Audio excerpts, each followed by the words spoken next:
The twins needed a transplant, but the only match was her ex-billionaire CEO who abandoned her. The doctor's voice cut through the sterile hospital air like a blade, delivering words that would shatter everything Felicia Dawson thought she knew about fate, about justice, about the cruel mathematics of the universe. Miss Dawson, we found a match. Actually, it is remarkable. One person who matches both of your children perfectly. The probability of this is astronomical. Felicia leaned forward in her chair, hope surging through her veins for the first time in weeks. Who? Tell me who and I will contact them immediately. I will pay whatever they want. I will do anything. Dr. Rivera paused, and in that pause, Felicia felt the ground shifting beneath her feet. The match is their biological father, an Elijah Montgomery. He registered as a donor 8 years ago. According to our records, he is a businessman based in Manhattan. The world tilted. The fluorescent lights above seemed to flicker and swim. Felicia gripped the armrest of her chair so hard her knuckles went white, and she heard herself speak as if from very far away. No, that is not possible. There has to be someone else. Anyone else. Miss Dawson, I understand this may be complicated, but your children have perhaps 6 months without this transplant. Mr. Montgomery is the only viable donor in any database worldwide. I need you to understand what that means. What it meant was impossible. What it meant was that the man who had destroyed her heart 8 years ago, the billionaire who had chosen his family's expectations over their future together, the father who did not even know his children existed, was now the only person on earth who could save their lives. Would you contact the man who abandoned you if your children's lives depended on it? Would you swallow 8 years of justified anger and resentment to save the 2 people you love most in this world?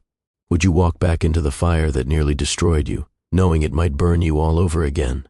This is the story of impossible choices.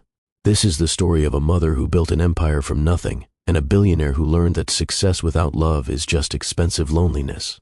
This is the story of 2 children who needed a miracle and the devastating truth that sometimes the person who broke you is the only person who can make you whole again.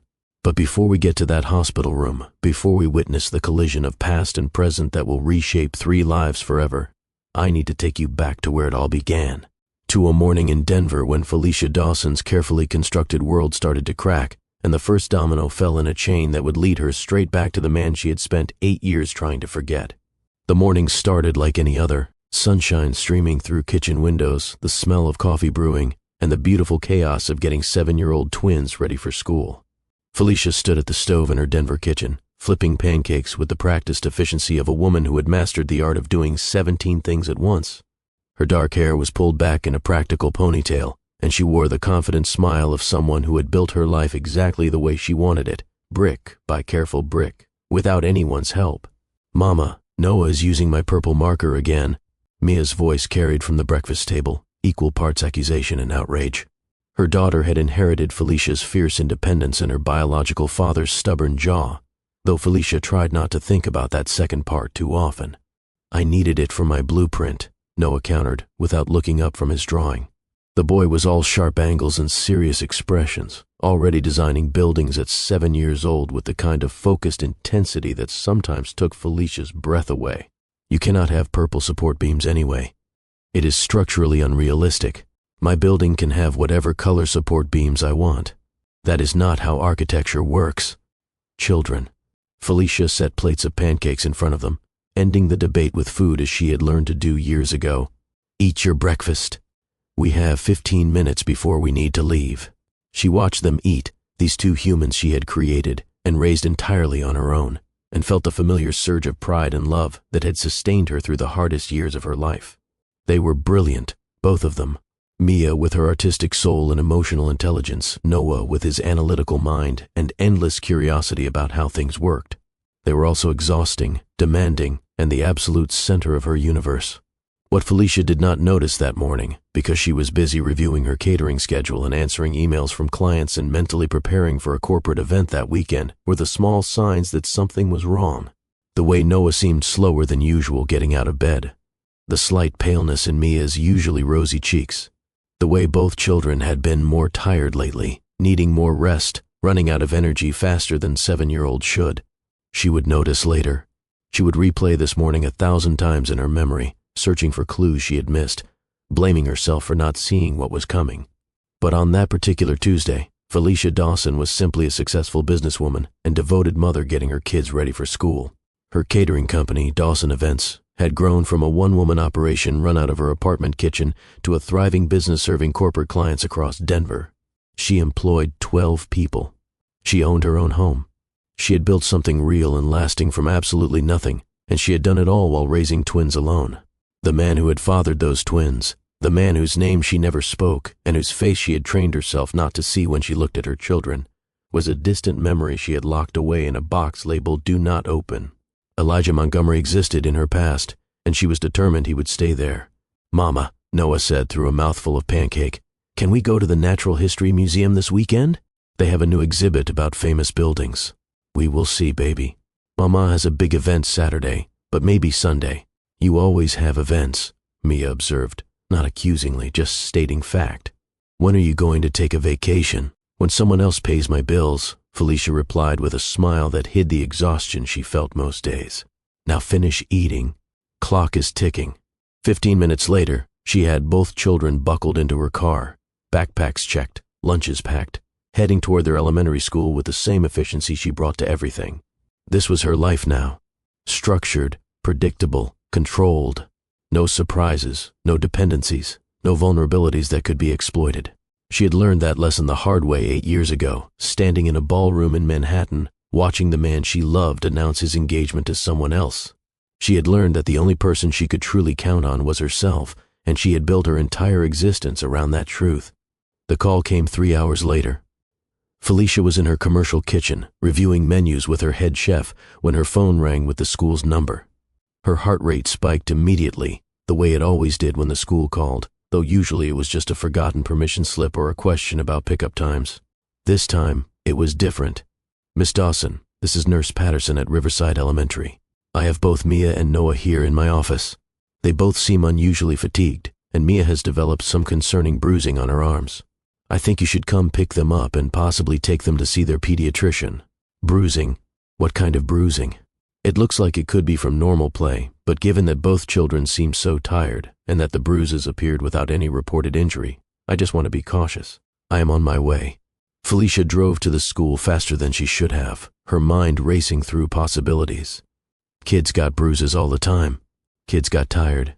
It was probably nothing. A virus going around, maybe. Growing pains. Not enough sleep. But when she walked into the nurse's office and saw her children sitting side by side on the examination cot, she felt something cold settle in her stomach. They looked small, fragile. Their usual energy dimmed like a light bulb slowly burning out. "Hey, babies. Mama's here. Let me see." She examined Mia's arms, where purple bruises bloomed across pale skin in places that made no sense. "No one bumped me," Mia said quietly. "They just appeared." "And you, buddy?" Felicia turned to Noah, touching his forehead for fever, finding none. "How are you feeling?" "Tired. Really tired. Like my body is heavy." Dr. Simmons, their regular pediatrician, agreed to see them immediately. She was a kind woman with gray hair and gentle hands who had been treating the twins since they were toddlers. Felicia had always trusted her completely. This time, Dr. Simmons did not smile. This time, after examining both children and drawing blood for tests, she pulled Felicia into the hallway with an expression that made Felicia's blood run cold. "I am seeing some things in my initial examination that concern me. The bruising, the fatigue, the paleness. I want to run more comprehensive blood work, but Felicia, I need to prepare you for the possibility that we might be looking at something serious." "How serious?" "I do not want to speculate until we have test results. But I'm going to put a rush on these labs, and I'm going to refer you to a specialist at Denver Children's Hospital." "A hematologist?" "Hematologist. That is blood, right? You think something is wrong with their blood. I think we need more information before jumping to conclusions. But yes, that is the direction the symptoms are pointing. 3 days. That is how long Felicia waited for the call that would change everything. 3 days of watching her children sleep more than usual, tire more easily, bruise from the slightest contact. 3 days of researching hematology disorders online and scaring herself with every search result. 3 days of praying to a God she was not sure she believed in, begging for this to be nothing, for her children to be fine, for her carefully constructed life to remain intact. The call came on a Friday afternoon. "Felicia," Dr. Simmons' voice was careful, measured. The results are back. I need you to bring the children to Denver Children's Hospital. I have already contacted Dr. Rivera, the pediatric hematologist there. She is expecting you. What did the results show? They show enough that Dr. Rivera needs to see them today. I am so sorry, Felicia. I know this is frightening, but the sooner we get them evaluated by a specialist, the better. The drive to Denver Children's Hospital was the longest 45 minutes of Felicia's life. The twins sat in the back seat, sensing something was wrong from their mother's silence, from the tight grip of her hands on the steering wheel. "Mama, are we sick?" Mia asked quietly. "The doctors just want to do some more tests, baby, to make sure everything is okay. But it is not okay, is it?" That was Noah, his analytical mind cutting through the comfortable lies adults tell children. "Or they would not be rushing us to a special hospital." Felicia met his eyes in the rearview mirror, and for a moment she saw Elijah looking back at her. That same sharp intelligence, that same refusal to accept easy answers. It took her breath away. "I do not know yet, sweetheart. But whatever it is, we will handle it together. Mama will always take care of you. Always." Dr. Rivera was waiting for them in a consultation room painted in cheerful colors that felt obscene given the circumstances. She was a small woman with dark hair and kind eyes, the kind of doctor who had clearly learned how to deliver terrible news without losing her compassion. "Thank you for coming so quickly. Please, sit down." The examination took 2 hours. More blood draws, physical assessments, questions about family history that Felicia struggled to answer, because she knew almost nothing about the twins' paternal genetics. Questions about symptoms and timelines that made her realize how many warning signs she had missed or explained away. Finally, Dr. Rivera sat down across from Felicia while the twins rested in a connected room, exhausted from the testing. "I need to be direct with you, Miss Dawson. Your children have a rare hereditary blood disorder. It is affecting their bone marrow's ability to produce healthy blood cells. Without treatment, their condition will continue to deteriorate." The words hit like physical blows. Felicia absorbed them, processing, compartmentalizing, doing what she had learned to do in crisis. What kind of treatment? The only effective treatment is a bone marrow transplant. For both of them. Both of them. Can you do that? Can you find donors? Dr. Rivera hesitated, and in that hesitation, Felicia heard everything the doctor was not saying yet. Finding a matching donor is complicated in any case, but your children's genetic markers are extraordinarily specific. We will need to search national and international registries. The process can take time, and frankly, we may not find a match at all through conventional channels. How much time do they have? Without a transplant? The doctor's eyes filled with a compassion that Felicia wanted to reject, because compassion meant pity, and pity meant the situation was as bad as she feared. 6 months, possibly 12 if they respond well to supportive treatment. But that is not a cure. Without a transplant, we are managing the decline, not stopping it. 6 months. The number echoed in Felicia's head like a death knell. 6 months. Her children, her brilliant, beautiful, impossible children, had 6 months unless she could find someone whose genetic markers matched their impossibly specific needs. "I am going to fight this," Felicia said, and her voice did not waver because she would not allow it to waver. "I am going to find a donor. I am going to save my children. Tell me what I need to do. First, we test you. Family members are often the best matches." The test took a day. The results took 3 more. "Miss Dawson, I am sorry. You are not a match." Of course she was not. The universe was not that kind. Then we searched the registries. Everything. Everywhere. I do not care what it costs. We have already initiated the search. But I need you to understand something. The chances of finding a stranger who matches both children perfectly are extremely low. Their genetic markers are rare individually, and the combination of both needing transplants with matching donor requirements makes this exceptionally challenging. What are the actual odds? Dr. Rivera looked at her with the kind of honesty that Felicia had demanded, but now wished she had not. Less than 1%. Perhaps much less. I am not saying this to discourage you. I am saying this so you understand why we need to explore every possible avenue. Is there anyone in the children's biological family we have not considered? Their father, perhaps, or his relatives. The question hung in the air like a grenade with the pin pulled. Their father, the man whose existence Felicia had spent 8 years erasing from her life. The man who did not know that children existed. The man who had chosen someone else over her and shattered everything she believed about love and loyalty and trust. Their father is not in the picture. Nevertheless, he might be a match. Or he might have relatives who could be. Miss Dawson, when children's lives are at stake, we need to set aside whatever personal complications exist. Felicia wanted to scream. She wanted to explain that this was not about personal complications, it was about survival. About building a life without the man who had abandoned her, proving she did not need him, proving she could do everything alone. But Dr. Rivera was right. This was not about her. This was about Mia and Noah, sleeping in hospital beds, their small bodies fighting a battle they could not win without help. "I will think about it," Felicia said, hating every word. She went home that night after the twins were settled in the children's wing for observation. She sat in her empty kitchen, in the house she had bought with money she had earned herself, surrounded by evidence of the life she had built from nothing, and she cried for the first time since the diagnosis. Then she dried her tears, opened her laptop, and began to search. Before I continue with what Felicia discovered in that search, with the revelation that would bring Elijah Montgomery back into her life whether she wanted him there or not, I need to pause and speak directly to you. If you have ever watched someone you love struggle with illness, if you have ever felt that helpless desperation of wanting to fix something beyond your control, then you understand exactly what Felicia is feeling right now. This story is not just about medical drama. It is about the impossible choices we make for the people we love, and whether we are brave enough to face our worst fears when everything is on the line. If this is resonating with you, take a moment right now to hit that subscribe button and the notification bell. Trust me, what happens next will test everything you think you know about forgiveness and second chances. Now let me tell you what Felicia found when she started searching, and why the universe has the cruelest sense of humor of all. The search for a bone marrow donor became Felicia's obsession. Every waking moment that she was not at the hospital with the twins or managing her business remotely, she spent researching, calling, emailing, begging anyone who might be able to help.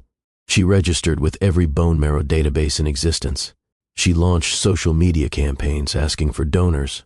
She contacted medical centers in Europe, Asia, South America, anywhere that might have access to different genetic pools that could produce a match. 2 weeks passed, then 3. Every day brought new test results that showed the twins' condition slowly worsening.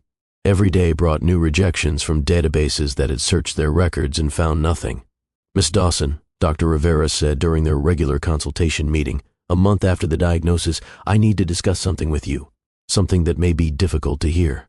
More difficult than watching my children die."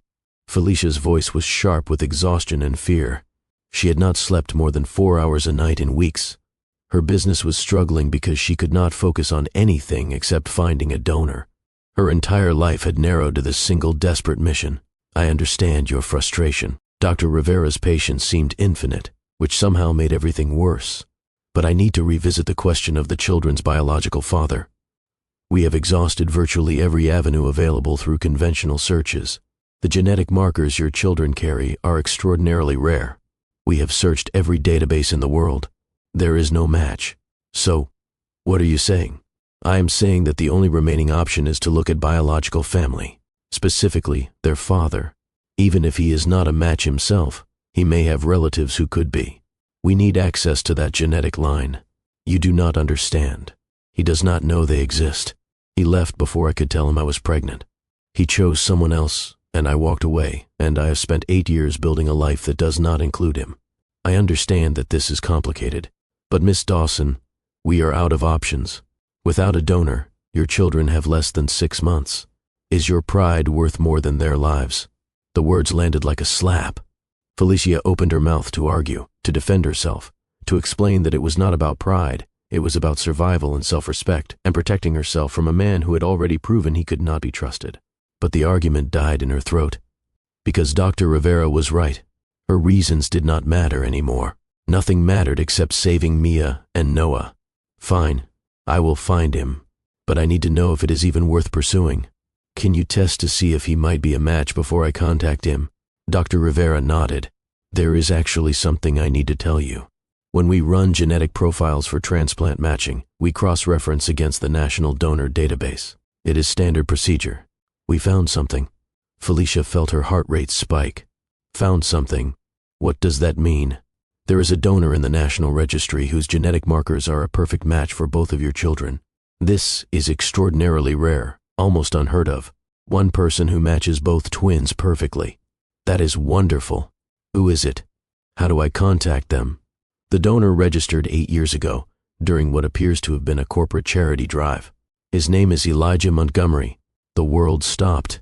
Felicia heard the words, understood their meaning, but her brain refused to process them. Elijah. The Elijah who had proposed to her and then gotten engaged to someone else 3 weeks later. The Elijah who had chosen his family's expectations over their love. The Elijah who had fathered children he did not know existed and then disappeared from her life entirely. He was the only match, the only person in the entire world who could save her children. And he did not even know they were his children to save. That is not possible, Felicia whispered. There has to be someone else. There is no one else. We have searched globally. Mr. Montgomery is the only viable donor for both Mia and Noah. His genetic markers are identical matches. This is, medically speaking, a miracle. A miracle. Felicia laughed, and the sound was not sane. It was a cruel joke, that is what it was. The universe decided that the only way to save her children was to go crawling back to the man who had destroyed her. The man who had taught her that love was a trap and trust was a weapon people used against you. I know this is difficult, Dr. Rivera said gently. But we need to contact him. The children cannot wait while we process the emotional implications. Felicia stood up abruptly, needing to move, needing to do something with the energy coursing through her body. She paced to the window and stared out at the Denver skyline without seeing it. How does this even work? I just call him and say, hey, remember me, the woman you abandoned 8 years ago? Well, surprise, you have twins, and they are dying, and you are the only person who can save them. I would perhaps suggest a more structured approach. But essentially, yes, you need to tell him about the children and ask for his help with the transplant. And if he says no, then we have no other options. But Miss Dawson, he registered as a donor. That suggests he is at least theoretically willing to help someone in need. He registered at a corporate charity event. It was probably for publicity, a photo opportunity. That is who he is. Grand gestures that cost nothing real. You may be right, but you will not know until you ask. And right now, asking is the only option you have left. Felicia turned back to face the doctor. In the harsh hospital lighting, she looked older than her 32 years. Exhaustion and fear had carved lines into her face that had not existed a month ago. I need some time to figure out how to do this. Of course, but Felicia, please remember that time is the one thing we do not have. That night, Felicia sat in the hospital room watching her children sleep. They looked so small in the hospital beds, surrounded by machines that monitored their deteriorating vital signs. Mia's arm was bruised from IV placements. Noah's face was pale, the color leached from his skin by a body that could no longer produce healthy blood cells. She had built her entire life around not needing anyone, around proving that she could survive anything, overcome anything, achieve anything on her own. She had raised these children for 7 years without a single moment of help from their father, and she had been proud of that independence. Now that pride was going to kill them. She pulled out her phone and searched for Elijah Montgomery. His face filled her screen, unchanged except for the slight silver at his temples that made him look distinguished rather than old. CEO of Montgomery Enterprises, net worth listed in the billions, named one of Fortune's most eligible bachelors 3 years running. His life had continued just fine without her. He had built his empire, lived in his penthouse, probably dated models and attended galas, and never once thought about the woman he had thrown away, or the children he did not know existed. And now she had to ask him for help. She had to walk into his perfect billionaire life and tell him that he had a responsibility he had never accepted, to children he had never met, for a woman he had probably forgotten. The alternative was watching her babies die. There was no choice. There had never really been a choice. Felicia began drafting the email she would send to his corporate office. Then she deleted it. An email was too impersonal, too easy to ignore, too easy to delegate to some assistant who would filter it into a folder marked crazy people from the past. No, this had to be done in person. She had to look into his eyes and tell him what was at stake. She had to make him understand that this was not about them, not about history, not about who wronged whom. This was about 2 innocent children who deserved a chance to live. She booked a flight to New York for the following morning. She arranged for Elena, her business partner and closest friend, to stay with the twins while she was gone. She packed a small bag with clothes that were professional but not desperate, armor for a battle she did not want to fight. Are you sure about this? Elena asked, standing in Felicia's bedroom doorway, watching her pack. You have not seen this man in 8 years. You have spent that entire time building a life specifically designed to exclude him. I do not have a choice. Felicia folded a blouse with more force than necessary. He is the only match. The only person in the world who can save them. Do you think I would do this if there was any other option? No. Elena's voice was soft. I know you would not. That is what makes this so hard. You have to need someone you swore you would never need again. I do not need him. I need his bone marrow. There is a difference. Is there? Felicia stopped packing and met her friend's eyes. Elena had been there through everything. The pregnancy, the births, the sleepless years of building a business while raising twins alone. She knew the whole story, every painful detail. I am scared, Felicia admitted, and the words cost her more than she wanted to acknowledge. Not of him. I am scared that I will ask and he will say no. I am scared that I will have to beg the man who destroyed me to save the children he does not know are his. I am scared that even my complete humiliation will not be enough, and I will have to watch them die anyway. Elena crossed the room and wrapped her arms around her friend. Listen to me. You are the strongest person I have ever known.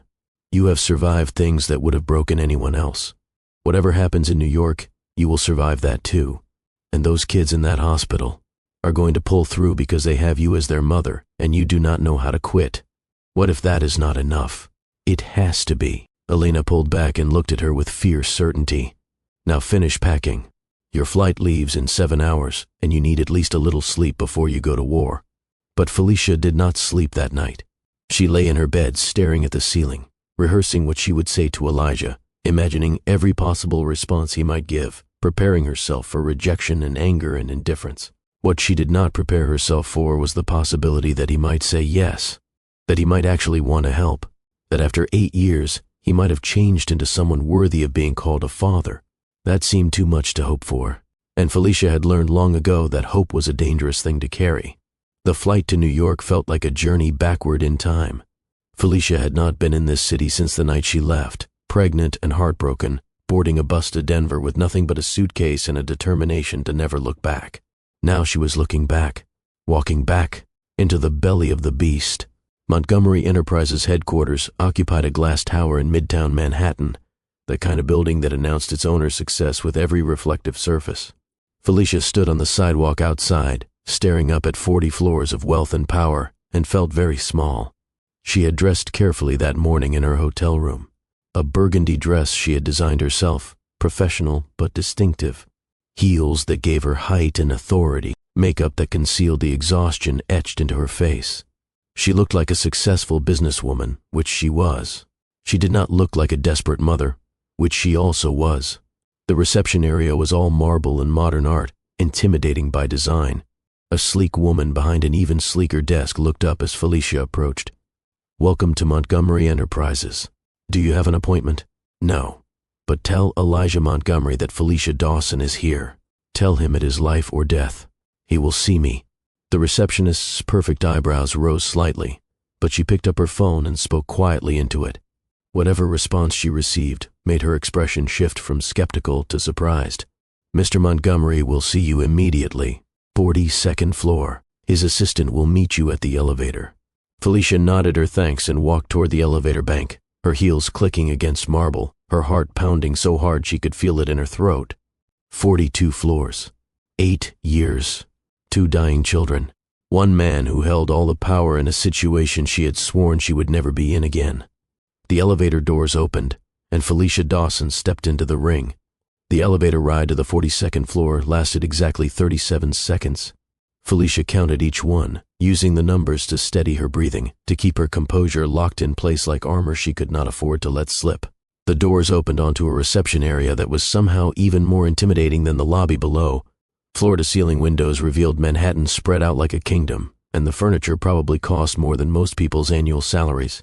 A young man in an immaculate suit was waiting for her, his expression carefully neutral. Miss Dawson, please follow me. Mr. Montgomery is expecting you. Expecting her. As if she were a scheduled appointment rather than a ghost from his past arriving to upend everything. Felicia followed the assistant down a corridor lined with photographs of buildings and skylines, monuments to an empire she had once thought she might share. The door to Elijah's office was open. The assistant gestured for her to enter, then disappeared with the discretion of someone paid well to be invisible. Felicia stepped through the doorway and stopped. Elijah Montgomery stood by the window, silhouetted against the New York skyline like he was posing for a magazine cover. He had always had that quality, the ability to make ordinary moments look cinematic.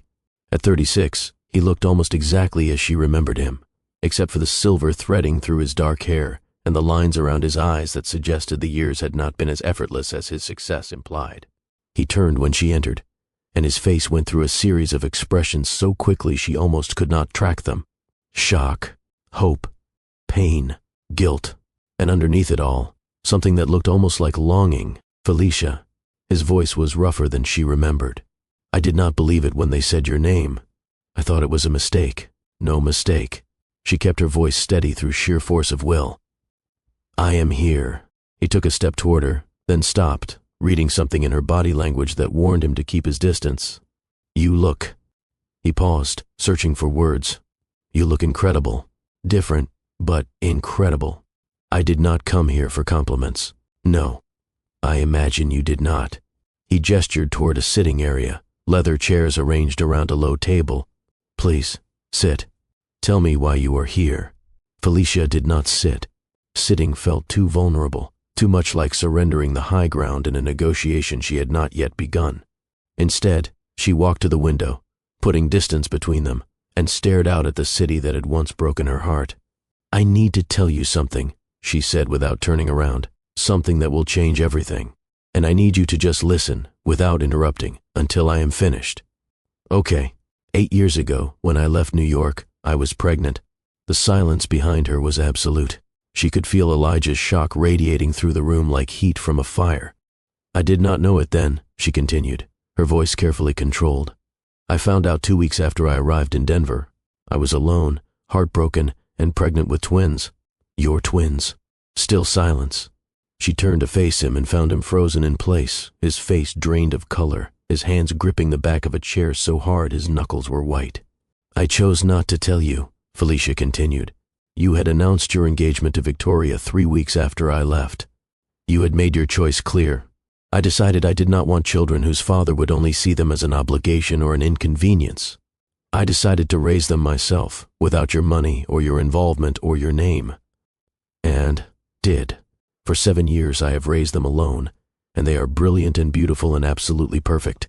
Elijah made a sound that was half gasp, half groan. He sank into the chair he had been gripping, looking up at her with eyes that glistened with what might have been tears. I have children, he said, and his voice cracked on the words. 7-year-old children. Twins. A boy and a girl. Noah and Mia. They have your eyes. Your stubbornness. Your intelligence. 7 years. He shook his head slowly, processing. I have been a father for 7 years and I did not know. I missed everything. Their first steps, their first words, their birthdays, everything. Yes. Felicia's voice carried no apology. You missed everything. And I am not here to discuss whether that was right or wrong, whether I should have told you, whether things could have been different. I am here because circumstances have changed. Circumstances. He looked up at her, and she saw fear beginning to dawn in his expression. What circumstances? Are they okay? Is something wrong? This was the moment.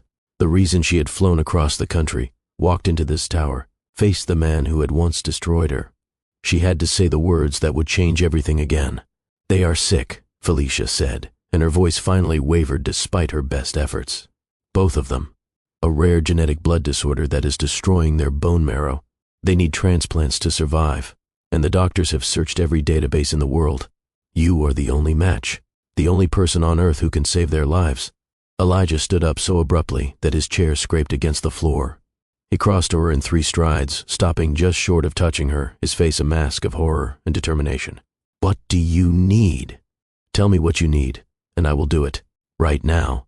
Today. I will fly to Denver. I will go to whatever hospital. I will give them whatever they need. Just tell me.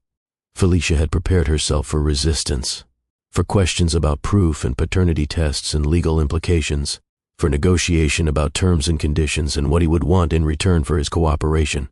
She had not prepared herself for this immediate, unconditional yes. You would do that. Just like that. No questions, no conditions. They are my children. His voice broke on the word. My children who are dying. What kind of monster would need conditions before trying to save them?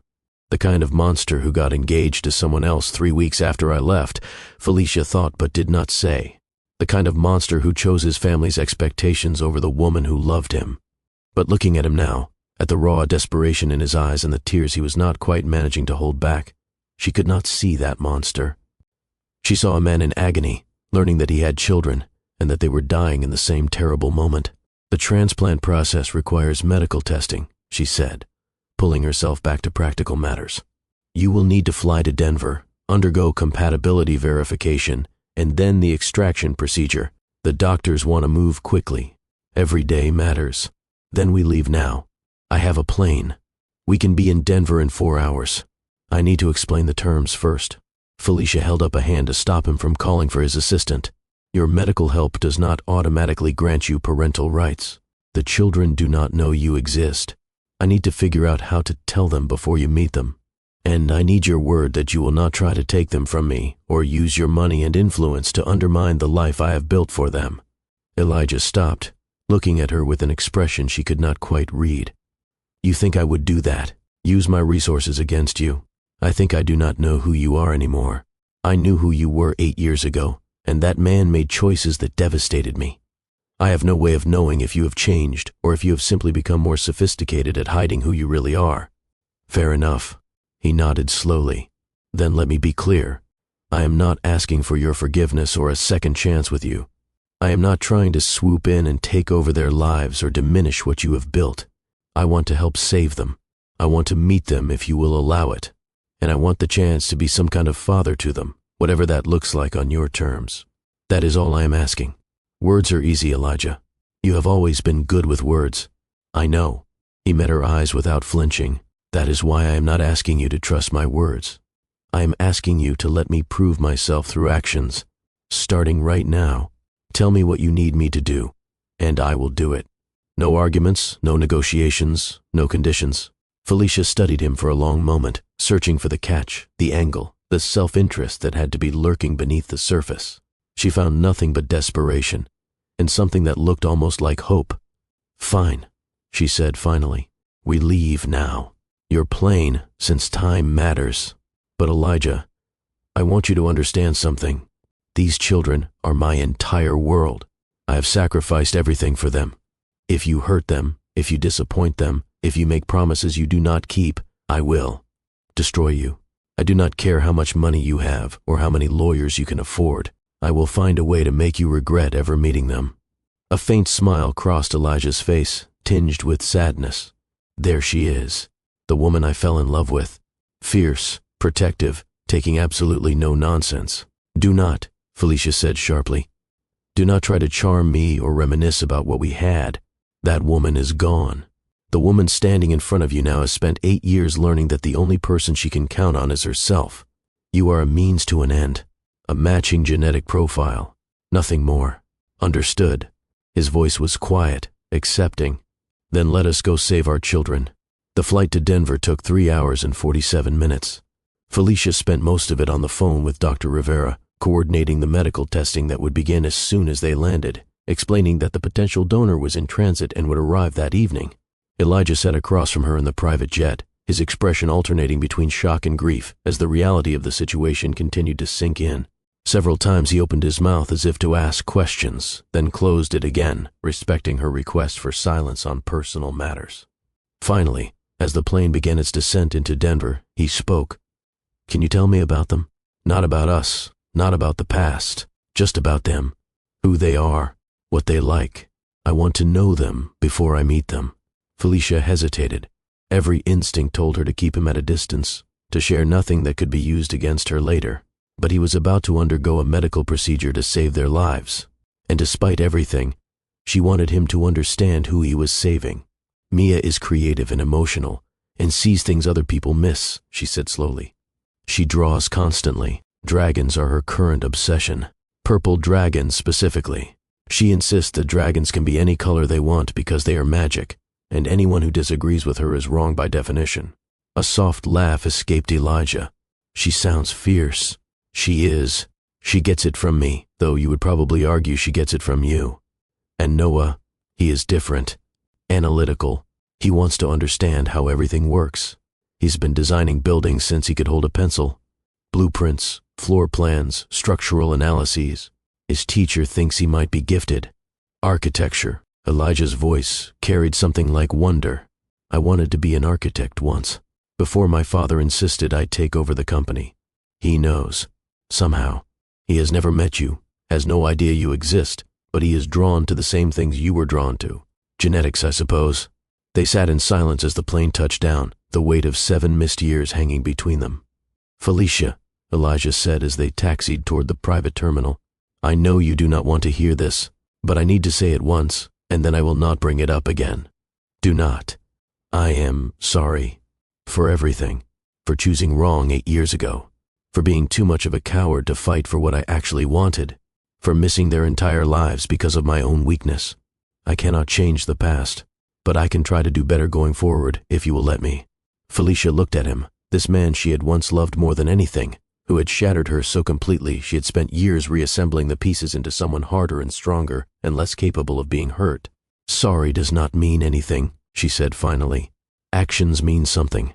Show up for the medical tests. Go through the procedure. Help save them. Then we will talk about what comes next. I will. Whatever it takes. The testing at Denver Children's Hospital began immediately. Elijah was whisked into a series of medical examinations while Felicia went to check on the twins, who were sleeping in their room in the pediatric wing. She stood in the doorway, watching them breathe. These 2 miracles she had created and raised and loved more than she had ever thought possible. Mia's purple stuffed dragon was clutched under her arm. Noah's architecture book was open on his bedside table, bristling with sticky notes marking pages he wanted to revisit. They looked so small in those hospital beds, so fragile, so far from the vibrant, energetic children they had been just weeks ago. Please, Felicia whispered to whatever forces might be listening. Please let this work. Please let him be what they need. Please do not let them die. Miss Dawson. She turned to find Dr. Rivera approaching, a tablet in her hands and a cautious optimism in her expression. The preliminary results are in. Mr. Montgomery's compatibility is even better than we initially projected. He is a perfect match for both children. We can proceed with the transplant as soon as the full medical workup is complete. How soon? If everything continues to look good, we could do the extraction procedure within the week. The children would receive the transplants shortly after. And the prognosis. With the transplant. Dr. Rivera smiled, the first genuine smile Felicia had seen from her since the diagnosis. With a match this good, the prognosis is excellent. We are looking at an 80 to 90% success rate. Your children have a very real chance of full recovery. Felicia's knees went weak. She grabbed the door frame for support as relief crashed through her like a wave. 80 to 90%. After weeks of 1% chances and devastating odds, 80 to 90% sounded like a miracle. Thank you, she managed. Thank you. Do not thank me yet. We still have procedures to get through and recovery to manage. But Miss Dawson, this is the best possible news we could have received. After Dr. Rivera left, Felicia sat in the chair between her children's beds, holding both of their hands, and cried. She cried for the terror of the past weeks and the relief of this moment. She cried for the life she had built and the man she had been forced to bring back into it. She cried because her babies might actually survive, and the gratitude was so overwhelming she could not contain it. Mama. Mia's sleepy voice cut through her tears. Felicia quickly wiped her face, forcing a smile. Hey, baby. I did not mean to wake you. You are crying. Mia's forehead creased with concern. Are you sad? No, sweetheart. These are happy tears. The doctors found someone who can help make you and Noah better. Someone whose body matches yours perfectly. Mia processed this with the serious attention she gave to everything important. Is it someone we know? Felicia hesitated. This was the moment she had been dreading, the conversation she had practiced 100 times without finding the right words. It is someone I knew a long time ago. Actually, baby, there is something I need to tell you. Something important. Noah stirred in his bed, his eyes opening at the sound of their voices. What is going on? Mama is telling us something important, Mia reported, about the person who is going to help us. Felicia looked at her children, these brilliant, perceptive, impossible humans she had created. They deserved the truth. They had always deserved the truth. You know how you have asked about your father sometimes, and I have said he was not able to be part of our lives. Both children nodded, their expressions suddenly alert. The person who is going to help you is your biological father. His name is Elijah. He did not know about you until today, because I left before I could tell him you existed. But when he found out you were sick, he came immediately. He wants to help save you, and if you want, he would like to meet you. The twins exchanged one of their silent looks, the kind of wordless communication that Felicia had never quite been able to decode. He did not know about us, Noah said slowly. So he did not leave because he did not want us. No, baby, he did not know. The leaving, that was between him and me. It had nothing to do with you. Why did you not tell him? Mia asked. Because I was hurt and scared and trying to survive. Felicia chose her words carefully. Sometimes adults make choices that do not make sense to children because we are dealing with feelings that are too big to explain simply. I thought I was protecting you by keeping him away. Maybe I was right, maybe I was wrong. But now he is here and he wants to help, and I need to know if you are okay with meeting him. Noah considered this with his usual analytical approach. Will meeting him make us better faster? No, the medical stuff will happen either way. But he would like to know you. And after everything, I think you have the right to decide if you want that. I want to meet him, Mia said firmly. I have a lot of questions. Me too, Noah agreed. Mostly about why he has matching bone marrow when you do not. That is statistically interesting. Felicia laughed, despite herself. Of course, Noah would find the genetics more fascinating than the emotional implications. Her little scientist. Okay. She squeezed both their hands. I will bring him to meet you tomorrow, after he finishes all his medical tests. But remember, this is new for everyone. He has never been a father before. He might not be very good at it yet. That is okay, Mia said with the confidence of someone who had decided something important. We have never had a father before. We might not be very good at being kids with one. We will figure it out together. When did you get so wise? Felicia asked softly. I learned from watching you, Mia replied. You figure everything out. You never give up. So we will not give up either. The meeting happened the next afternoon, after Elijah had completed his medical workup and been cleared for the donation procedure. Felicia had given him strict instructions about gifts, nothing extravagant, nothing that smelled like trying to buy affection. He had arrived with 2 carefully chosen items, an architecture book for Noah featuring famous buildings throughout history, and a purple sketchbook with dragons embossed on the cover for Mia. He stood in the doorway of their hospital room now, looking more nervous than Felicia had ever seen him. The billionaire CEO, who commanded boardrooms and negotiated multi-million-dollar deals, was visibly terrified of 2 7-year-olds in hospital beds. You can come in, Noah said with the directness he had inherited from both parents. We do not bite. Much, Mia added with a grin. Elijah stepped into the room, his eyes moving between the children like he was trying to memorize every detail. Felicia saw him notice the ways they resembled him, the set of Noah's jaw, the shape of Mia's eyes, and she watched emotions flicker across his face too quickly to name. Hi, he said, his voice slightly unsteady. I am Elijah. I brought you both something, but your mom said I should make clear that gifts are not required, and I am not trying to buy anything. I just wanted to give you something I thought you might like. He handed Noah the architecture book first. The boy's eyes went wide as he flipped through the pages, his fingers tracing photographs of famous structures. This has Frank Lloyd Wright, Noah breathed. And Zaha Hadid, and the Sagrada Familia. You know those architects? Elijah asked, surprised. I know all the architects. Noah looked up at him with new respect. Do you know about cantilevers? I studied structural engineering in college, Elijah said, and Felicia watched something shift between them, a connection forming over shared interests. Cantilevers are actually my favorite architectural element. The way they project into space supported on only one end, it is like defying gravity. That is what I always say. Noah turned to Felicia with an expression of amazement. He knows about cantilevers.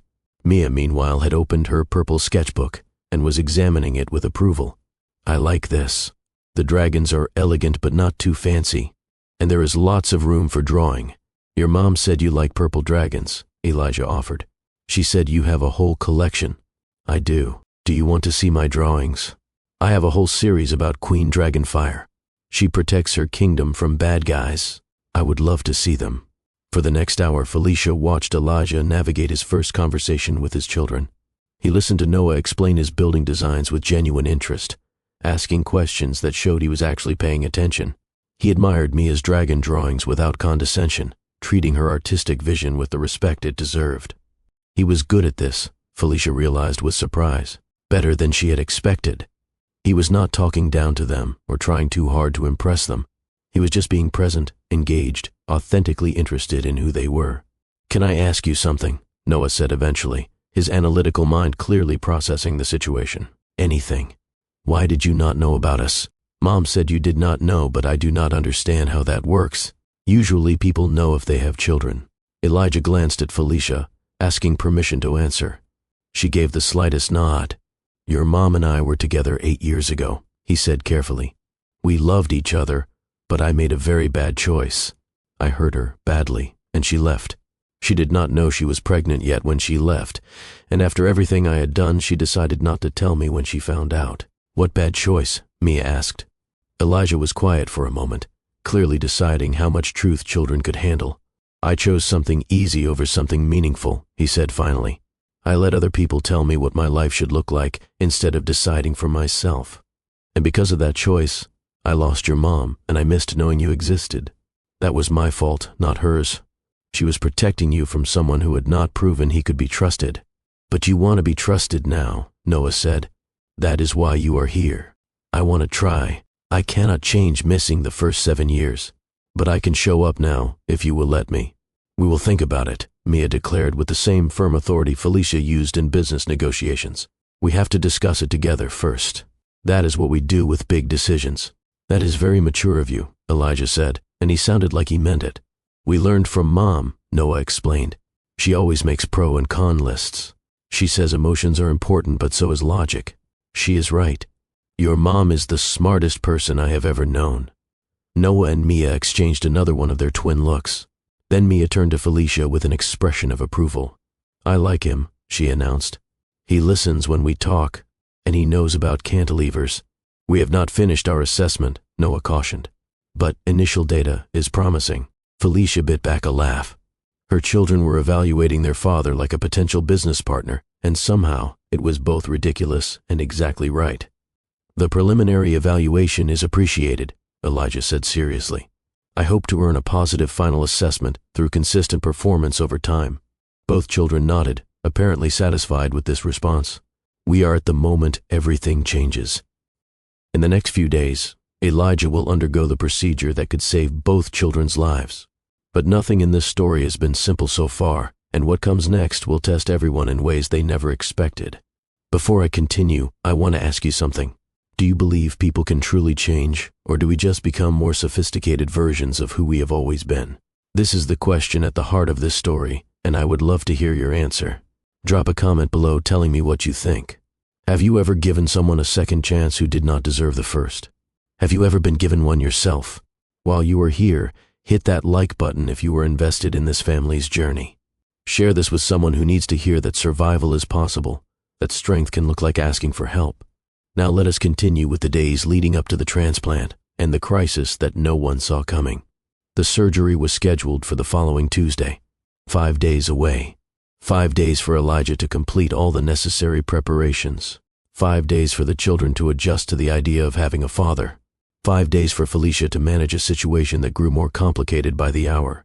Elijah visited the hospital every day. He sat with the twins for hours, learning their games and their stories and their elaborate fantasy worlds. He brought his laptop and showed Noah architectural software, teaching him the basics of digital design. He sat patiently while Mia explained the complex political situation in her dragon kingdom, asking questions that showed he was following the narrative. He also gave Felicia space. He did not push for private conversations or try to revisit their history. He seemed to understand that his job right now was to prove himself through actions, not words, and he was doing exactly that. It was confusing. The Elijah she remembered had been charming but ultimately selfish, choosing the path of least resistance whenever genuine sacrifice was required. This Elijah seemed different, more grounded, more willing to sit in discomfort without trying to escape it. On the night before the surgery, Felicia found herself alone with him in the hospital corridor. The twins were sleeping, exhausted from a day of preoperative preparations, and the night nurses were making their rounds. "How are you feeling?" she asked, surprised to find she actually wanted to know the answer. "Nervous," he admitted. "Not about the procedure, about failing them somehow, about not being enough. The procedure is what matters right now. Everything else can be figured out later." "I know." Elijah leaned against the wall, looking tired in a way that expensive clothes could not disguise. "I just keep thinking about everything I missed. 7 years of their lives. First words, first steps, first days of school. I will never get that back." "No, you will not." He looked at her, and she saw real pain in his eyes. "I know you think I deserve to miss it. After what I did, I do not know what I think anymore," Felicia admitted. "I spent 8 years being certain about everything, certain I made the right choice leaving, certain I was better off alone, certain you could never change. Now everything is uncertain. For what it is worth, I understand why you did not tell me." Elijah's voice was quiet. The man I was 8 years ago, he would not have been a good father. He was too focused on building an empire, on living up to expectations that were never really his own. He would have resented the disruption to his plans. He would have made everything about himself. And now I have spent 8 years building an empire that means nothing because I have no one to share it with. Now I understand that success without connection is just lonely achievement. Now I would give up everything I have built to go back and make different choices."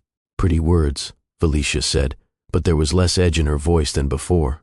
"I know you do not trust my words. I do not expect you to. But I am going to keep showing up anyway, every day for the rest of their lives, if you will let me. And eventually, maybe, my actions will speak loud enough that the words will start to mean something." They stood in silence for a moment, two people connected by children and history and a pain that had never fully healed. "I should get some sleep," Felicia said finally. "Tomorrow is a big day." "It is." Elijah hesitated. "Can I ask you something before you go?" "Depends on the question. Are you okay? Not just with the medical situation, but with all of this. Having me back in your life, dealing with the past, managing everything alone while trying to stay strong for them. It is a lot." "I am fine." "You do not have to be fine, Felicia. You are allowed to be scared or angry or overwhelmed. You have been carrying this entire burden alone for 8 years. That takes a toll." Felicia looked at him, this man who had once known her better than anyone, who seemed to still remember how to see past her defenses. "I am terrified," she admitted quietly. "Every night when I try to sleep, I imagine the worst. I imagine the surgery failing. I imagine losing them. I imagine having to live in a world without them, and I cannot breathe when I think about it." "Then do not think about it." Elijah stepped closer, carefully, giving her space to retreat if she needed it. "Think about the 80% success rate. Think about how strong they are, how much fight they have in them.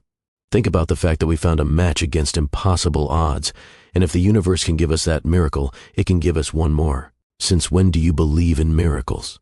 "Since about a week ago, when a woman I thought I had lost forever walked into my office and told me I had children who needed saving.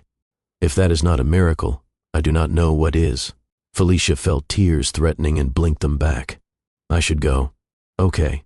But Felicia, for what it is worth, you are not alone anymore. Whatever happens tomorrow, whatever happens after that, you do not have to carry this by yourself. I am here, and I am not going anywhere." She left without responding, because she did not trust herself to speak. She had spent so long being self-sufficient that accepting help felt like failure. But walking away from Elijah, knowing he would be there tomorrow to give part of himself so their children could live, she felt something in her chest crack open just slightly. Maybe being strong did not mean doing everything alone. Maybe it meant being brave enough to let someone help when help was offered. The morning of the surgery arrived with the kind of gray, overcast sky that felt appropriate for a day that would determine everything. Felicia had not slept more than a few fitful hours, and she could tell from Elijah's face when he arrived at the hospital that he had not either. The twins were awake, nervous but trying to be brave. Mia clutched her purple dragon while Noah held the architecture book Elijah had given him, both children using their talismans to anchor themselves against fear. "How does this work?" Noah asked Dr. Rivera when she came to explain the procedure. "Will it hurt?" "You will be asleep for the procedure itself, so you will not feel anything during. Afterward, there might be some discomfort, but we will manage that with medication. The most important thing is that you rest and let your body accept the new cells." "And it will make us better?" Mia asked. That is the plan. The new cells will help your body produce healthy blood again. It will take time, but we have every reason to believe you will both make full recoveries. Because Elijah's bone marrow matches ours, Noah said, still fascinated by the genetics. Because he is our biological father. Exactly. Dr. Rivera smiled. You are very lucky to have such a good match. Lucky. Felicia thought about all the ways that word did and did not apply to their situation. Lucky that their estranged father happened to be a perfect genetic match. Lucky that she had swallowed her pride and contacted him. Lucky that he had chosen to help without conditions or negotiations. Maybe luck was just another word for the universe occasionally deciding to be kind. Elijah underwent his procedure first. Felicia waited in the corridor while doctors extracted the bone marrow that would save her children, pacing and checking her phone and trying not to think about everything that could go wrong. 2 hours later, a nurse emerged to tell her that Elijah's procedure had gone smoothly and he was in recovery. He is asking for you, the nurse added. If you would like to see him. Felicia hesitated. The older would have refused, would have maintained distance, would have reminded herself that gratitude was not the same as trust. But the old her had spent 8 years building walls so high she had nearly walled herself into a prison. She followed the nurse to the recovery room. Elijah lay in a hospital bed, looking pale and tired, but smiling when she entered. He was wearing a hospital gown instead of his usual expensive suit, and somehow that made him look more human, more approachable. How do you feel? She asked. Like someone extracted bone marrow from my hip. He shifted slightly and winced. Turns out that is exactly as uncomfortable as it sounds. The doctors said everything went well. Good. That is what matters. When do they start on the kids? An hour. They want to make sure the extracted cells are properly prepared. Elijah nodded, then reached out and took her hand. The gesture was so unexpected that Felicia froze, unsure whether to pull away or let him hold on. Whatever happens next, he said quietly, I want you to know that I am grateful. Not just for letting me help with the transplant, for letting me meet them, for giving me a chance to know them at all. Even if you never forgive me for the past, even if we never manage to be anything more than CO parents, I am grateful for this. Felicia looked at their joined hands, his larger one wrapped around hers, and felt something shift in her chest. The walls she had spent so long building, the defenses she had maintained so carefully, they suddenly felt less like protection and more like isolation. I am grateful too, she admitted, that you came immediately, that you did not make this complicated, that you have been good with them. They are easy to be good with. They are extraordinary. We made extraordinary children. Elijah's eyes glistened. We did. Whatever else we got wrong, we got that right. The children's procedures were scheduled an hour apart, with Mia going first. Felicia sat in the waiting room with Elijah, who had refused to stay in his recovery bed, insisting that he needed to be there, needed to know what was happening. For 3 hours, they waited. They did not talk much. There was not much to say that would make the waiting easier. They just sat together, two parents bound by worry and hope and the desperate need for their children to survive. Finally, Dr. Rivera emerged. Her expression was carefully neutral, giving nothing away. Mia's procedure went perfectly. She is in recovery now. We will begin Noah's procedure in 30 minutes.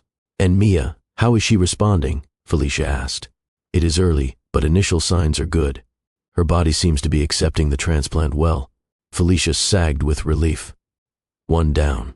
1 to go. Noah's procedure began smoothly. The same medical team, the same carefully choreographed process. Felicia and Elijah returned to their positions in the waiting room, settling in for another long wait. But this time, something was different. 2 hours into what should have been a straightforward procedure, Dr. Rivera appeared in the waiting room doorway. Her expression had changed. The careful neutrality was gone, replaced by something that made Felicia's blood run cold. There has been a complication, the doctor said. Noah's body is reacting differently than we anticipated. He is experiencing acute rejection of the transplant. Rejection. Felicia heard her own voice as if from very far away. What does that mean? What do we do? We are administering anti-rejection medications and working to stabilize him. But I need you to understand that the next 48 hours are critical. His body needs to accept the transplant. If it does not, we will have very limited options. Can we see him? Elijah asked. His face had gone pale, matching Felicia's terror. Not yet. He's in intensive care. As soon as he is stable enough for visitors, I will come get you. But right now, I need you to wait here. I know that is the hardest thing I can ask, but it is what he needs." Dr. Rivera disappeared back through the doors, leaving Felicia and Elijah alone with the worst kind of fear. Felicia felt her legs give way. She would have collapsed if Elijah had not caught her, guiding her to a chair, holding her upright when everything inside her was crumbling. "This cannot be happening," she whispered. "The doctors said 80%. They said it would work. It still might." Elijah's voice was steady, even though his hands were shaking. 48 hours. That is what she said. 48 hours for his body to accept it. Noah is strong. He is a fighter. He inherited that from you. What if it is not enough? What if we lose him? What if I brought you into their lives just in time to watch one of them die? Do not think like that. You cannot think like that. How am I supposed to think? My son is in there dying and I cannot do anything. I cannot fix it. I cannot fight it. I cannot even hold his hand. The tears came then, unstoppable. 8 years of holding everything together, of being strong enough for everyone, of refusing to break down because breaking down was a luxury she could not afford. All of it dissolved in that hospital waiting room as she finally fell apart. Elijah held her while she cried. He did not offer empty reassurances or platitudes. He just held her, letting her grief and terror pour out against his chest, absorbing the weight of it because she could not carry it alone anymore. They stayed like that for a long time, two people who had once loved each other, who had hurt each other, who had spent years apart, now bound together by the child fighting for his life just beyond those doors. "Whatever happens," Elijah murmured against her hair, "we face it together. You are not alone in this. You are never alone in this again." If you have ever sat in a hospital waiting room, hoping for news that could change everything, you understand exactly what Felicia and Elijah are feeling right now. Two parents who have been enemies for 8 years, brought together by a crisis that neither could have predicted. Noah's life hanging in the balance, everything uncertain. This story is not just entertainment. It is a reflection of the impossible moments that test who we really are, the moments that strip away our defenses and show us what matters. If this story has touched something real in you, please take a moment to share it with someone who needs hope today. Like this video if you are invested in this family's survival, and stay with me, because what happens in the next few moments will determine everything.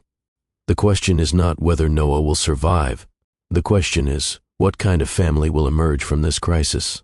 The next 48 hours were the longest of Felicia's life. She and Elijah took shifts, sitting vigil outside the intensive care unit.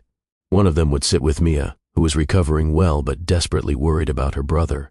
The other would wait outside Noah's door, watching through the window as machines beeped and doctors moved with controlled urgency. Neither of them slept more than a few minutes at a time. They survived on hospital coffee and fear, and the desperate hope that Noah's body would accept what it had been given. Mia asked about her brother constantly. "Is he okay? When can I see him? Why is it taking so long?" Felicia answered as honestly as she could without terrifying her daughter. "His body is working hard to accept the new cells. Sometimes that takes longer than we expect, but the doctors are doing everything they can. I want to draw him a picture," Mia announced on the second day. "A purple dragon to protect him. Can you give it to him?"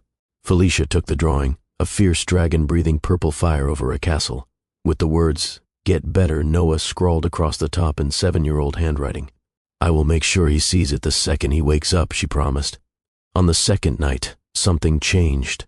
Felicia was dozing in the chair outside Noah's room when Dr. Rivera appeared, her expression different from the controlled worry of the past 2 days. "Miss Dawson, I have an update." Felicia was on her feet instantly, her heart pounding. Elijah appeared beside her, having emerged from Mia's room at the sound of voices. "His numbers are improving," Dr. Rivera said, and her face finally broke into a smile. "The anti-rejection medications are working. His body is beginning to accept the transplant. He is going to be okay," Felicia whispered. "It is early, and we will need to monitor him closely for several more weeks. But yes, based on what we are seeing now, I believe Noah is going to make a full recovery." Felicia's knees buckled. Elijah caught her arm, holding her up. "Can we see him?" Elijah asked. "He is still sleeping, but yes, briefly. I think he would benefit from knowing his parents are close. His parents." The words hung in the air, a designation Felicia had never expected to share with the man standing beside her. They entered Noah's room together. Their son looked small in the hospital bed, surrounded by machines, pale but peaceful. Felicia crossed to his side and took his hand, feeling his fingers twitch slightly at her touch. "Hey, buddy," she whispered. "Mama's here, and so is Elijah. We are both here. You are doing so good, baby. So strong. Just keep fighting a little longer." Elijah moved to the other side of the bed, looking down at Noah with an expression of overwhelming love and relief. "I brought you something," he said softly, pulling a folded paper from his pocket. It was a hand-drawn architectural blueprint, simple but carefully made. "When you get better, I thought we could build this together. A treehouse. We can design it however you want." He placed the drawing on Noah's bedside table, next to Mia's dragon picture. The monitors beeped steadily. The crisis was passing. Outside the window, the first gray light of dawn was breaking through the clouds. A new day. A new beginning. Felicia looked across her son's bed at Elijah, and for the first time since walking into his office a lifetime ago, she felt something other than anger or fear or grudging acceptance. She felt hope. The days that followed were a blur of medical updates and cautious optimism and the slow, steady improvement that felt like watching flowers bloom in real time. Noah grew stronger each day. His color returned. His energy returned. The sharp wit and analytical mind that defined him came back piece by piece, until by the end of the first week, he was asking doctors about the science of bone marrow transplants and taking notes for a future research project. Mia's recovery progressed even faster. Within 10 days, she was walking the halls of the pediatric wing, charming nurses and drawing dragons on the whiteboard in the common room. Her laughter echoed through corridors that had heard too much silence, and Felicia found herself crying with gratitude every time she heard it. Elijah was there through all of it. Every morning when Felicia arrived at the hospital, he was already there. Every evening when she finally went home to shower and change, he stayed. He read to the twins, played games with them, listened to their complaints about hospital food and their elaborate plans for what they would do when they got out. He was consistent, present, reliable in a way that Felicia had never expected and still did not entirely trust. But she was starting to. 3 weeks after the transplants, Dr. Rivera called them into her office for what she described as a significant update. "I have excellent news," she said, her smile broader than Felicia had ever seen it. "Both children are responding beautifully to the transplants. Their blood work is normalizing. Their bone marrow is producing healthy cells, barring any unexpected complications. I am prepared to discharge them within the week." Felicia felt the tension she had been carrying for over a month finally begin to release. Discharged. Home. Her children were going to come home. "This is remarkable progress," Dr. Rivera continued. "The match quality certainly played a role, but so did their fighting spirit. You have raised incredibly resilient children, Miss Dawson. They get that from their mother," Elijah said quietly. "They will still need regular monitoring," the doctor added. "Weekly appointments at first, then monthly, then yearly. This is not the end of the medical journey, but it is the end of the crisis phase. Your children are going to be okay. Going to be okay." 4 words that meant everything. After Dr. Rivera left, Felicia and Elijah sat in silence for a moment, absorbing the news. "We did it," Felicia said finally. "They made it. They did." Elijah's voice was thick with emotion. "They really did. Thank you." The words came out before Felicia could stop them. "For the transplant. For being here. For all of it. You do not have to thank me. They are my children too. I know. But you did not have to show up the way you did. You did not have to be present every day, learning their favorite foods and listening to Noah explain cantilevers for the 100th time, and sitting through Mia's entire dragon mythology. You could have just done the medical part and disappeared back to New York, but you did not. I never wanted to disappear," Elijah said. "I just want to be clear about that. Whatever happens between us, whatever boundaries you need to set, I am in this for the long term. For them. I have already started making arrangements. I am opening a Denver office for Montgomery Enterprises. Small at first, just a satellite location. But it means I can spend most of my time here. 3 weeks out of every month, maybe more eventually. I want to be present, Felicia. Not a part-time father who shows up for holidays and special occasions. A real presence in their daily lives." Felicia stared at him, processing the implications. "You are moving to Denver?" "Essentially, yes. I will still have obligations in New York, but I am restructuring everything, delegating more, prioritizing differently. Why? Because I have spent 8 years building a company that means nothing without people to share it with. Because I missed 7 years of my children's lives and I refuse to miss any more. Because you were right all those years ago. I chose wrong. I chose easy over meaningful. I chose expectations over authenticity, and I have regretted it every single day. I cannot change the past, but I can choose differently now. It was exactly what Felicia had hoped to hear, and exactly what terrified her. If you move here, she said slowly, we cannot maintain distance anymore. You will be part of their daily routine, school pickups and dinner times and homework help. That is not something you can do halfway. I know. I am not planning to do it halfway. And what about us? What about the fact that every time I look at you, I remember the worst night of my life? What about the fact that I do not know if I can ever trust you again? Elijah met her eyes without flinching. I am not asking you to trust me. I am asking you to let me earn trust over time. I am not asking you to forgive me. I am asking you to let me prove that I have changed. And I am not asking for anything between us romantically. That is not what this is about. This is about being a father to our children. Everything else, if it ever exists, would have to come much later, after I have actually demonstrated that I can be counted on. You have thought about this. I have thought about nothing else for the past month. Watching them in those hospital beds, watching you carry the weight of everything alone, I realized that I have been living a half-life in New York. Successful, but empty. I do not want that anymore. I want to be where they are. And if being where they are means learning to coexist with a woman who has every reason to hate me, then that is what I will do. I do not hate you, Felicia admitted quietly. I thought I did. For years, I was certain that I did. But watching you these past weeks, seeing how you are with them, I do not think I hate you anymore. What do you feel? Confused, scared, uncertain. I built my entire identity around not needing anyone, especially not you. And now you are here, being exactly what I always wanted you to be, and I do not know how to reconcile that with everything that came before. You do not have to reconcile anything right now, Elijah said. Just let me be here. Let me prove myself day by day. We do not have to figure out everything at once. Felicia considered this. The old her would have refused, would have maintained the walls, protected herself at all costs, insisted on doing everything alone. But the old her had nearly broken under the weight of this crisis. The old her had been drowning in a hospital waiting room, held up only by the arms of the man she had sworn she would never need again. Maybe being strong did not mean doing everything alone. Maybe it meant being brave enough to accept help. Maybe it meant recognizing that some walls, built for protection, could become prisons if maintained too long. Okay, she said finally. Move to Denver. Be present. Show up. We will figure out the rest as we go. The twins came home on a Thursday, nearly 6 weeks after that first terrifying diagnosis. Felicia had spent the previous day preparing their rooms, washing sheets, stocking the refrigerator with their favorite foods, trying to make everything perfect for their return. She need not have worried. The moment the car pulled into the driveway, both children burst out of the back seat with energy that had been missing for far too long. We are home, Mia shouted, spinning in circles on the lawn. Real grass, real trees, no more hospital smell. Noah was more measured, but his smile was equally bright.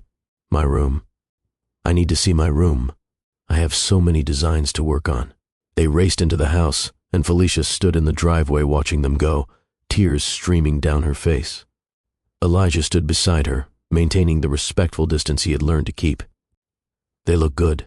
They look alive, Felicia corrected. For a while there, I was not sure I would ever see them running like that again. But you did. Because you fought for them. Because you refused to give up. Because you helped, she admitted. Because when I needed you, you actually showed up. I wish I had shown up 8 years ago. Maybe none of this would have hurt so much. Maybe. Or maybe we would have found different ways to hurt each other. We will never know. They stood in silence for a moment, watching through the window as the twins explored their home like they had been gone for years instead of weeks. I should go, Elijah said finally. Let you have your first night back as a family. But I wanted to ask, if it is okay with you, can I come by tomorrow? I promised Noah I would help him with a building design, and Mia wants to show me her dragon collection properly. Come for dinner, Felicia heard herself say. 6 o'clock. I will cook. You do not have to do that. I know, but the kids would like it. And I suppose I should get used to sharing meals with you. if you were going to be around all the time. Elijah smiled, and for a moment, Felicia saw the man she had fallen in love with 8 years ago. Not the coward who had chosen wrong, but the person underneath all that, the one who had made her believe in possibilities. 6 o'clock, he confirmed. I will bring wine. Bring apple juice. The kids prefer it. He laughed, and the sound was warm and genuine. Apple juice it is. The first family dinner was awkward in the way that all new things are awkward. Elijah arrived exactly at 6, carrying apple juice and flowers that Mia immediately claimed for her room. They sat around Felicia's kitchen table, eating pasta that she had made herself, navigating conversations that veered between childhood stories Elijah had missed and future plans the twins were making. When I get bigger, Noah announced through a mouthful of spaghetti, I am going to design a hospital that does not feel like a hospital, with better windows and more comfortable chairs and rooms that look like home instead of boxes. That is a wonderful goal, Elijah said. Architecture should serve the people who use it, make them feel better, not worse. Mom says you studied architecture before you did business stuff, Mia said. Why did you switch? Elijah glanced at Felicia, then back at his daughter. My father wanted me to take over the family company. I thought I had to do what he expected instead of what I loved. That is silly, Mia declared with 7-year-old certainty. You should do what you love. That is what Mom always says. Your mom is very wise, Elijah agreed. I should have listened to advice like that when I was younger. It is not too late, Noah observed. You could still design buildings. You could design them for your company. Maybe I will. Elijah smiled at his son. Would you help me? Be my consultant. Noah's face lit up with pride. I would be an excellent consultant. I have very strong opinions about structural integrity. That you do, buddy. That you do. Felicia watched this exchange, watching her son open up to his father in ways she had never expected. Noah was usually reserved with new people, analytical and guarded. But something about Elijah bypassed those defenses. Maybe it was the shared interest in architecture. Maybe it was genetics. Maybe it was just the simple fact that Noah had always needed a father figure, even if Felicia had been too proud to acknowledge it. After dinner, they played board games in the living room. Mia cheated enthusiastically at Candyland, while Noah insisted on reading the rules aloud to prevent further infractions. Elijah lost gracefully, more interested in watching his children than winning. By 8 o'clock, both twins were yawning despite their protests that they were not tired. Felicia herded them toward baths and bed while Elijah cleaned up the kitchen, a routine that felt strangely domestic for two people who were supposed to be maintaining boundaries. I should go, Elijah said when she returned from tucking the children in. It is getting late. Thank you for coming. They loved having you here. I loved being here. Elijah paused at the door. Can I ask you something personal? Depends on what it is. Are you okay? Not just with the kids being home, with all of this, with me being around. Felicia considered the question. Honestly, I do not know. Part of me keeps waiting for the other shoe to drop, for you to get bored or distracted or decide that actual parenting is too much work. Part of me is terrified that I'm letting myself rely on someone again after swearing I never would. And the other part is starting to think, maybe I was wrong. Maybe people can change. Maybe trust can be rebuilt. Maybe I've been so focused on protecting myself that I forgot what it feels like to let someone help.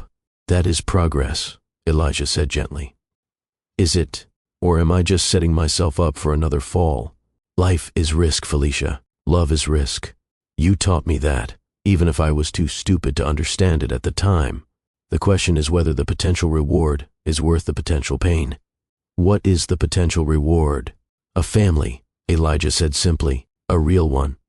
Not perfect, not without history and scars and complicated feelings, but real, present, ours. Felicia did not respond. She was not ready to respond, but she did not send him away either. She stood in her doorway watching him walk to his car, and she felt something stirring in her chest that might have been hope or fear or both. The weeks that followed settled into a new normal. Elijah moved into a house 15 minutes from Felicia's, close enough to be present without imposing. He showed up for dinners 3 times a week. He took the twins to school on Thursday mornings. He helped with homework and attended weekend soccer games and became a fixture in their daily lives exactly as he had promised. He was also, Felicia had to admit, good at it. He listened when Noah explained his latest building design, asking questions that showed genuine interest. He sat patiently while Mia acted out elaborate dragon dramas, giving her characters voices and taking the role of villains when required. He learned their routines, their preferences, their fears and dreams, becoming fluent in the language of their lives. And slowly, imperceptibly, Felicia's walls began to crack. It started with small things. A smile she did not suppress when he made a joke at dinner. A moment of genuine laughter when he failed spectacularly at braiding Mia's hair. A comfortable silence on the porch after the kids were in bed. Two people who had learned to share space without conflict. "You are staring at me," Elijah said one evening during one of those porch silences. "Is something wrong?" "I was thinking about how strange this is," Felicia admitted. 6 months ago, you were a name I never spoke, a chapter of my life I had closed permanently. Now you are here almost every day, and the kids adore you, and I do not know how to reconcile those two realities. Maybe they are not meant to be reconciled, Elijah suggested. Maybe the past and the present can coexist without needing to make sense of each other. That sounds like something a therapist would say. I have been seeing one, actually, for about 3 years now, working through a lot of things. My relationship with my father, my patterns of choosing safety over meaning, the way I sabotaged the best thing that ever happened to me. Felicia looked at him with new surprise. You are in therapy. Do not sound so shocked. Even billionaire CEOs have emotional issues that require professional help. I just never imagined you admitting vulnerability like that. The old me would not have. The old me thought vulnerability was weakness. But I have learned that vulnerability is actually the opposite. It takes more strength to admit you need help than to pretend you have everything figured out. When did you get so wise? Somewhere around year 3 of expensive therapy and a lot of uncomfortable self-reflection. Elijah smiled ruefully. I spent a long time avoiding the work of actually examining myself. When the engagement to Victoria fell apart, when I realized that I had traded something real for something convenient and lost them both, I had to face some hard truths. What truths? That I was a coward. That I let fear and expectation drive my choices instead of values and love. That I hurt the only woman who ever truly saw me, and I did it because seeing myself through her eyes was too honest, too demanding. She expected me to be better, and being better was hard. I did expect that, Felicia said quietly. I expected you to be the man you said you wanted to be. I know. And I failed. Spectacularly and completely. But Felicia, I am not that man anymore. The past 3 years, the therapy, the self-work, being here with you and the kids, I have become someone different. Someone I actually like. Someone who makes choices based on what matters instead of what is easy. How do I know this is not just a performance? A better version of the same charm that fooled me before. You do not know, Elijah admitted. Not for certain. But I am not asking you to trust my words. I am asking you to observe my actions, over time, consistently, and decide for yourself whether they match what I claim to be. It was the right answer. It was always the right answer with him lately, and that was both reassuring and terrifying. 3 months after the twins came home from the hospital, Felicia realized something that caught her completely off guard. She was happy, not just content, which she had convinced herself was enough, not just surviving, which had been her goal for so long. Actually genuinely happy. The realization hit her on a Saturday morning, watching Elijah help Noah build a model of a suspension bridge at the kitchen table, while Mia drew dragons at the other end and music played softly from the speaker. The scene was so domestic, so normal, so exactly what she had always wanted and never allowed herself to hope for, that she had to step out of the room to catch her breath. Elena found her in the hallway, leaning against the wall with tears in her eyes. Are you okay? Elena asked, immediately concerned. Did something happen? I am happy, Felicia whispered. Elena, I am actually happy. I did not think I would ever feel this way again. Her friend wrapped her in a hug. It is about time. You have been surviving for so long, you forgot what living feels like. What if it does not last? What if he disappoints me again? What if I let myself feel this and he destroys it? What if he does not? Elena countered. What if this is real? What if he has actually changed and you get to have the family you always deserved? I am scared. Good. Being scared means you have something worth losing. That is not a bad thing, Felicia. That is life. The 6-month mark arrived with a celebration, not a formal party, but a family dinner at Elijah's house, which had become almost as familiar to the twins as their own home. The children ran, through rooms that contained toys and books and evidence of their presence everywhere, while Felicia and Elijah cooked together in a kitchen that had never felt empty since they started using it. "Can you believe it has been 6 months?" Elijah said, stirring a pot of sauce. 6 months since the transplants. Since I learned they existed. Since everything changed. "Feels longer," Felicia admitted. "And shorter. Both at once." "I have something I want to say to you." Elijah turned off the burner and faced her. "And I need you to let me finish before you respond." "That sounds ominous." "It is not. At least, I do not think it is." He took a breath. "I love you. Still. Again. I do not know which word is right. I never stopped loving you. But the love I feel now is different from the love I felt then. It is clearer. Less selfish. More about who you actually are and less about what I wanted you to be." "Elijah, let me finish. I am not asking for anything. I am not expecting anything. I know I hurt you in ways that cannot be easily healed. I know trust has to be earned over years, not months. But I wanted you to know, in case it matters, that my feelings for you have not changed. They have grown. You are the most remarkable person I have ever known, and watching you mother our children, watching you build your business, watching you face everything life has thrown at you with strength and grace, I fall more in love with you every day." Felicia stood very still, absorbing his words. She had expected this conversation eventually, had dreaded and anticipated it in equal measure.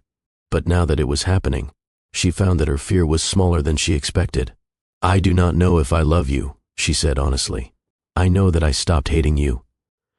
I know that I look forward to seeing you.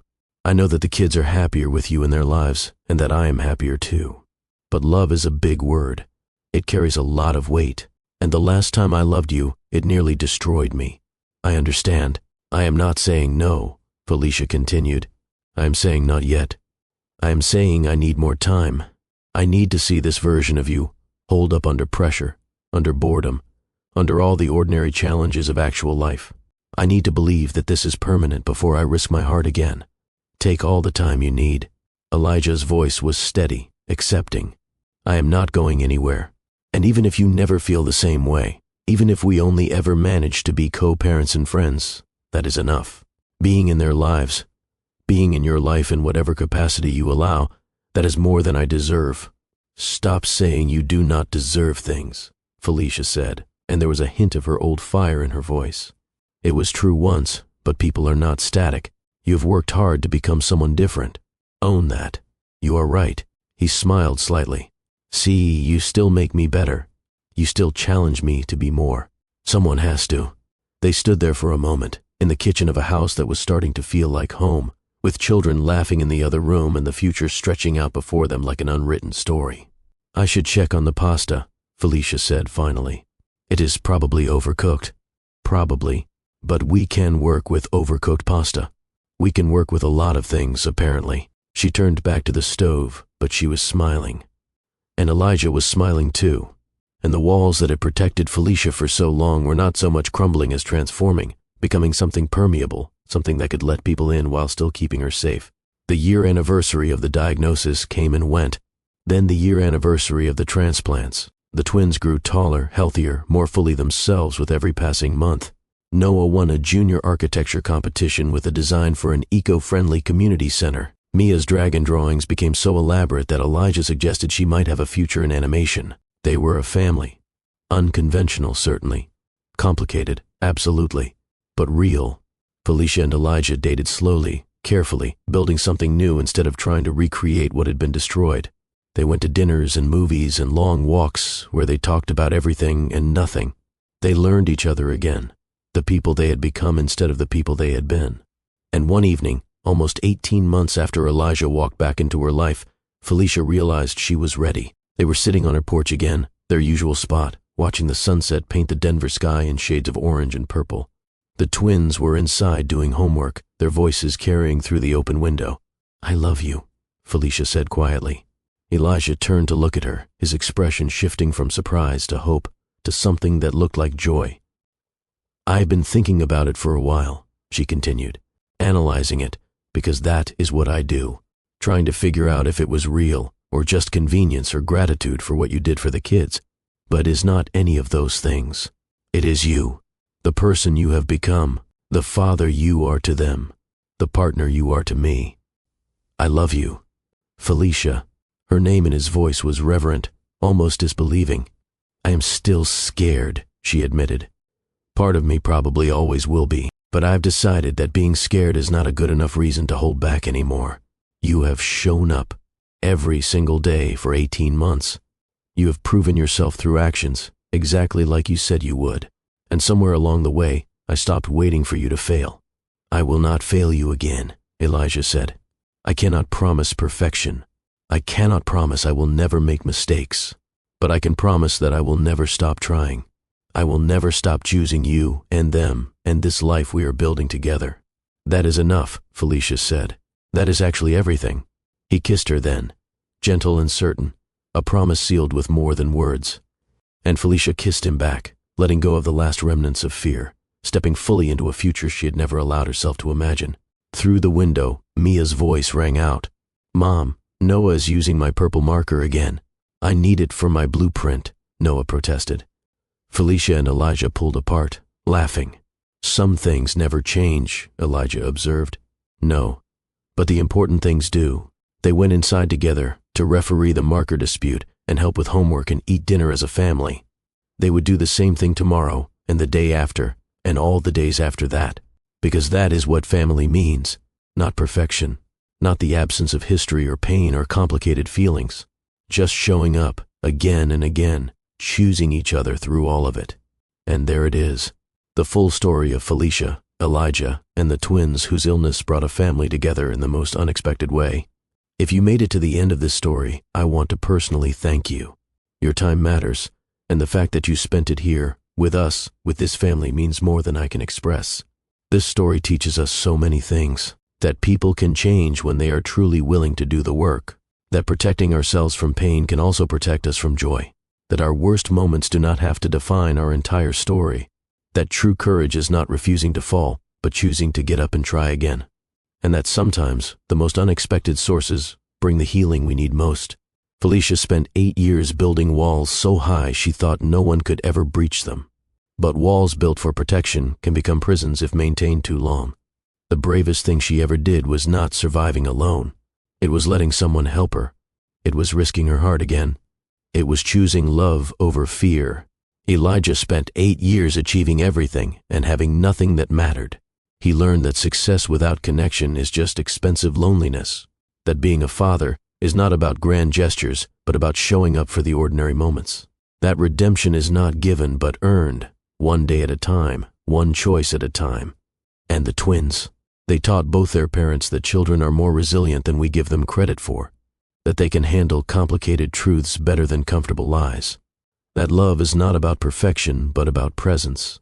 If this story moved you, if it made you think about your own relationships, your own walls, your own capacity for forgiveness, please share it. Someone in your life needs to hear that second chances are real when both people are willing to earn them. Like this video if you believe in redemption. Comment below and tell me your thoughts. Have you ever been surprised by someone's capacity to change? Have you ever been the one who changed? Subscribe to Mr. Dalton's Story House for more stories that will challenge your heart and remind you what truly matters. Hit that notification bell so you never miss a story. Until next time, remember that the story of your life is not finished yet. There is always time to write a better chapter. There is always time to become someone worthy of the love you seek. The twins needed a transplant. The only match was her ex who had abandoned her. But what they found was so much more than a medical miracle. They found their way back to each other. They found a family. And they found that sometimes the person who breaks you is the same person who helps you heal, if both of you are brave enough to try again. This is Mr. Dalton's Story House. Thank you for listening. Thank you for being part of this community. And thank you for believing in the power of stories to change how we see the world. Take care of yourselves and each other. I will see you in the next one.